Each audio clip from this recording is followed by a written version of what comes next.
lehen galdera, mesedez.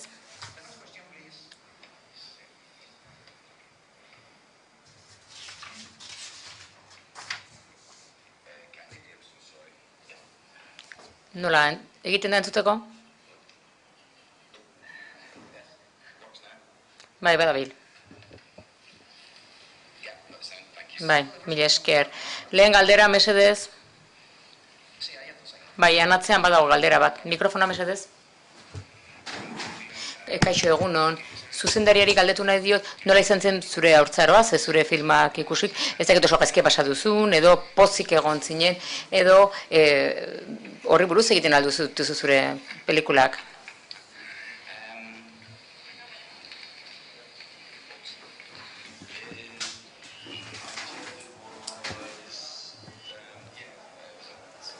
No, in that respect, Normalean, bueno, egia esan, pertsonaiaren, nire haurtzara pertsonaiaren antzeko izan zen, baina etzen hain txarra izan, hemen aurketzen dudan bezala, ez da oso autobiografikoa egia esan, biografia asko egiten baldin baduzu, orduan benetako egia atzean uzten duzu, eta benetan fikzionala da, bai. Eta bai, esan diteke pixka bat, nire esperientziaren antzekoa dela gaztetan, baina etzen hain txarra izan, filman agertzen den bezala, egia esan okerragoa izan zen.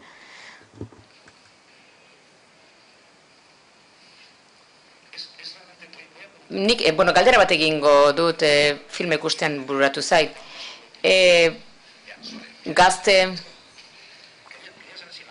Galdetu nahi nuen gazte banda hoien giroain horrelakoa ote zen Glasgowen, benetan horrelakoa zen Eskoziako hiri industrialetan. Horren besteko banda dago, horren arazo serioa larria alda Eskoziako hiri industrialetan.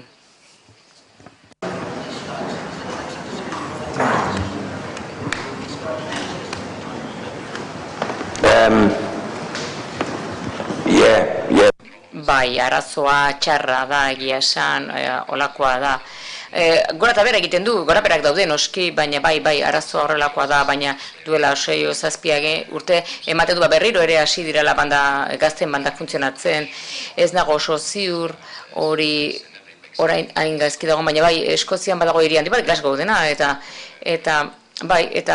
Europan ere uste dut ala gertatzen dela, baina bai tribala da eta territoriala da gertatzen dena, lurraldekotasuna du, eta arma zuriko aiztuekin eta banekin egiten diren krimenak Ingalaterran, Britainia Handian pandemia bada, eta gertatzen ari da etengabe. Eta zoritxarrez beti izan da horrela gertatu izan da. Idatzi nik egioi gehiena, tokiko liburtegi batean irakurri nuen, eta bi gaztetxoen buruzko historia bat irakurri nuen, 11 urtetan, borroka bat ikusi mentzuten bi gazte zarragoen artean, eta haietako baten alde egin zuten, eta orduan irabazi egin omen zuen borrokan, eta borroka hura irabazi zuen mutikura, egintzun eta hil egintzun hauetako gaztetxo bat adreilu batekin, eta hori Edimburgon gertatu zen, eta 1893an gertatu zen borroka hau eta gero hilketa hau. Beraz duela 100 urte baino gehiago horrelako indarkeria aleatorioa nagusitzen zen Eskozian. Beraz gu oso herri atseginak gara, oso adiskidetsua gara, baina zergatik dugu hain beste alde hori, indarkeriaren beste alde hori gure barruan, ezaketegi esan nondik ateratzen dezu, ados dauden erekin bai, erabat ados nago zurekin.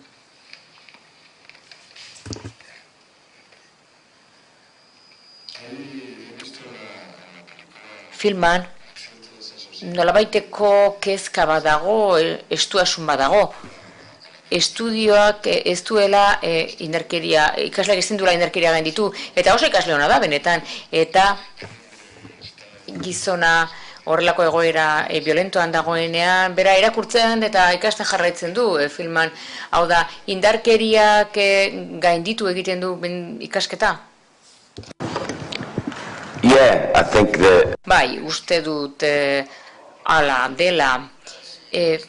filma askok erakusten dute gazteen kultura nolakoa den, eta modu oso simplean egiten dute, eta inoiz ez da hain erraza kontua. Nik asko lan egin dute urte askotan kartzelan, espetxetan unibertsitateatik atera ondoren, eta kartzeletan espetxetan lan egiten duzunean, han gizadiaren mota guztiak ikusten dituzu, bat ikusten duzu baltzaila dela, edo bestea alakoa dela, edo dena delakoa dela, gaizkile badela, hau da, baina ikusten dituzu, Glasgow ezaguna dela operagatik, eta baina baita ere Glasgowen opera lan gehienak anantzesten dira, beraz, kontrasan izugarriak ditugu gure hirian eta gure herrialdean, baina nolabaiteko konponbide bat bilatu nahi badugu, edo aurkitu nahi badugu egoera honi, panda edo pandilen, edo gazte taldeen kultura honi, hezkuntza da noski erantzuna, hezkuntza da eman behar den erantzuna, elementu funtsezkoa, jakina.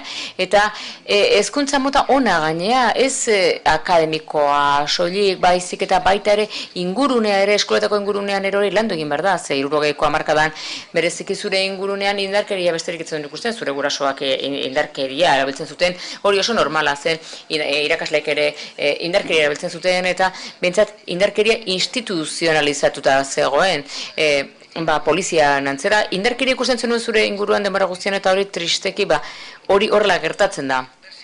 Eta oso zaila da, kanpoan gelditzea, indarkeria giro horretatik kentzea, zure kideen giro horretatik kanpoan gelditzea. Ze erakarri egiten zaitu, eta oso zaila zaizu zure lagunen giro horretatik aldentzea. Kono horre, santzazu zerbait, zure txanda da.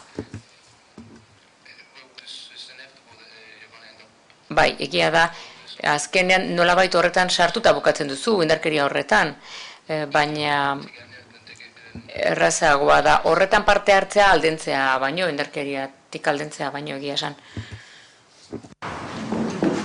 Ahí atrás, por favor. Anatzea, mesedez. Sí, buenos días. Egun honik, galdetu nahi nioke antzezleari zenbat pertsona ezagutzen duen bere pertsonaien antzekoa dena.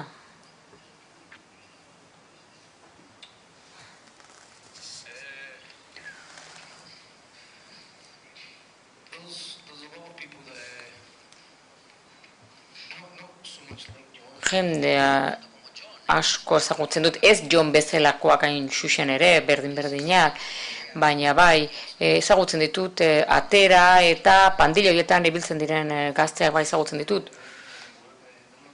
Eta Jon adibidez, esate baterako antzezlea baten desberdina da, ze Joni zer gertatzen zaio, zer ikusten dugu filma, naiz eta borrokan ibili eta alde horietan ez du egin nahi, baina jarraitu egiten du aurrera, eta hori benetan, eta malgarria da, Jon ikustea nola dabilen giro horretan, baina pertsona asko daude, badaude pertsona batzuk nik ezagutzen ditudanak, bai hori egiten dutena, pandiletan edo banda horietan daude, eta hori zoritxarreko zerbait da.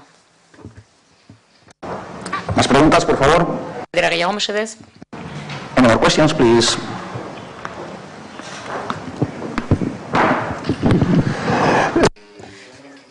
Atentzioa deitzen du Britaniarren postal hori, adibidez futbol estadioetan egiten duten atzerrian, ez?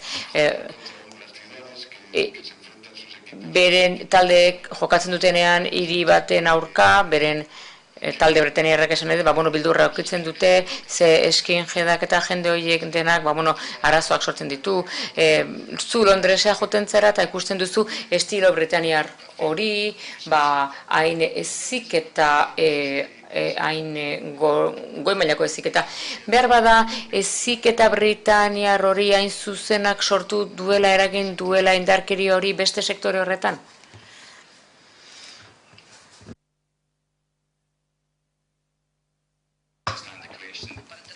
Galdera ulertu badut, bai, baliteke, esan nahi duzu, ea eziketa mota goi mailako hori, edo hain eskizito horrek sortzen duela indarkeria hori da esan nahi duzuna?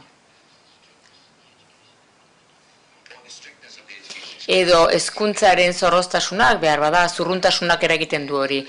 Handela gutxi, hezkuntza frantziarraren sistemari buruz ikasi dut, irakurri dut, eta oso zorrotza da, entzuten aldidazue. Galdera itzuli diot, berriro.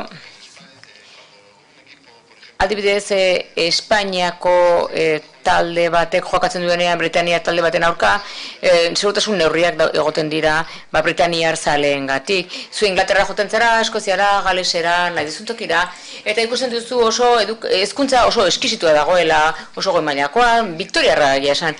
Hezkuntza Britaniar horrek, ingeles horrek, hain perfektua izan nahi duen horrek, nolabait bestalde ezkin jedak eragiten alditu, indarkeria eragiten aldu, eta horrek sortuko luke indarkeria estiloa, hemen zure filmako antzezleak islatu egiten duena nola bai.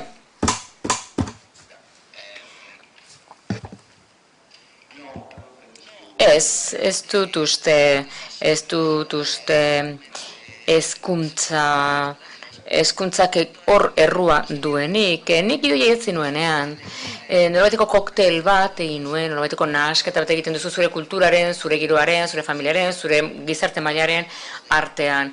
Eta gainera, hau dena nola sartzen den gatazkan sistemarekin, hezkuntza sistemarekin, poliziarekin, edo elizarekin. Beraz, ez dut uste hain garbi denik lotura hori, ez dut uste hezkuntza bakarrik egiten duenek hori, baina egia da eskoletan gazteek, bai gizon eta bai emakumeek, bildu egiten dira, elkartu egiten dira eskolan, eta eskolaren barruan, giro horren barruan esan nahi dut, hor indarkeriazko zen horiek edo instintu horiek sortu egiten dira, baina nik nagusik esango nuke kalean dela, kalean benetan duzula nolabaiteko hezkuntza paralelo bat, eta hor sortzen dela benetan indarkeria, eta horri dagokionez, filman esan nahi nuke, anaia zaharrago bat izatea norbait dena bandaren barruan, oso erabilgarria da kalean, baina ez oso erabilgarria eskola barruan, eta John, pertsonaiak diskriminatu egiten dute anai hori duelako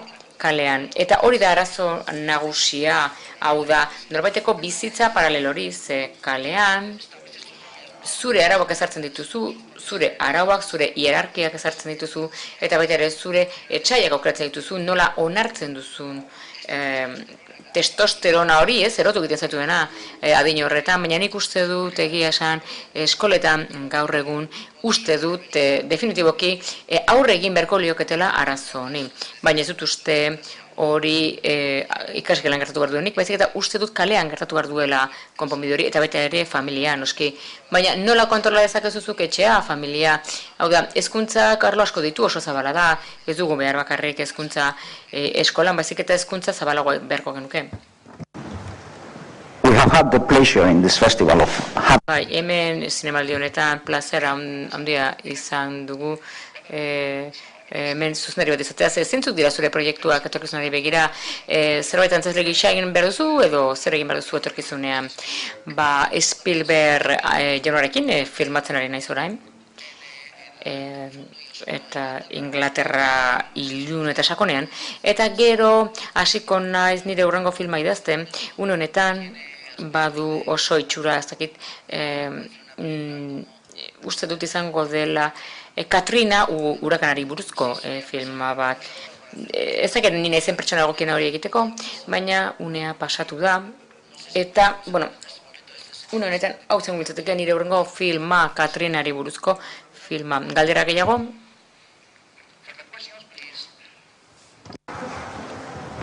No questions? Allí sí, por favor.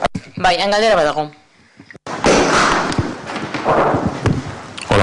Quería preguntar... Galdetu nahi nioke, ea zuk nolabaiteko itxaropenezko mezua bidali nahi duzun zure filmarekin. If there is an aces of hope in it, it's... Noski, esperantza nolabait filmaren eginkizun nagusia izango litzateke gazteek filma ikustea eta berbada bitan pentsatzea, berritan pentsatzea zer egin dezaketen bizitzan edo zer egin nahi duten bizitzan.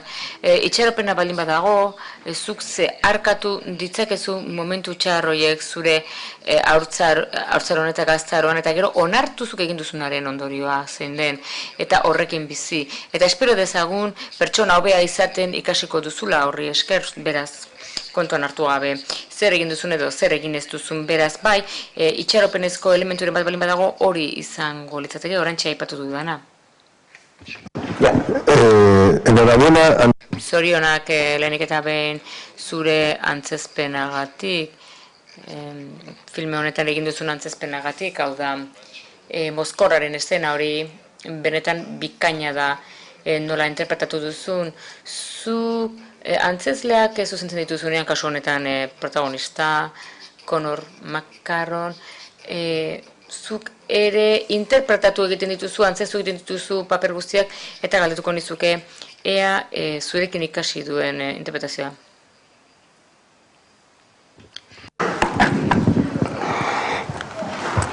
He learned everything from me. Dena ikasi du nigandik noski. Ez, ni utzi egiten diet egia esan antzezle egin behar dutena egiten. Eta nik kamera noski zuzendu egiten dut, baina nik ez diet. Nik utzi egiten diet, argibide gutxi batzuk ematen dizkiet, baina arnas hartzen uzten diet, eta ondo pasatzen, eta kamera hor dago harrapatzeko une horiek. Eta nik eniok esango antzezle bati nola zehazki, nola antzestu behar duen. Conor oso ona da, oso antzezle ona da, zuk bakarrik eman behar diozu pentsamendua, eta berak baldin badaki pertsonaiak zer nahi duen, edo zer pentsatu dezaketen orduan Conorrek egiten du besterik gabe, nik ez diote zer esan behar, beraz. Berak Conor oso ona da, bere pentsamenduak ditu, eta berak pentsatu egiten du zer egin behar duen.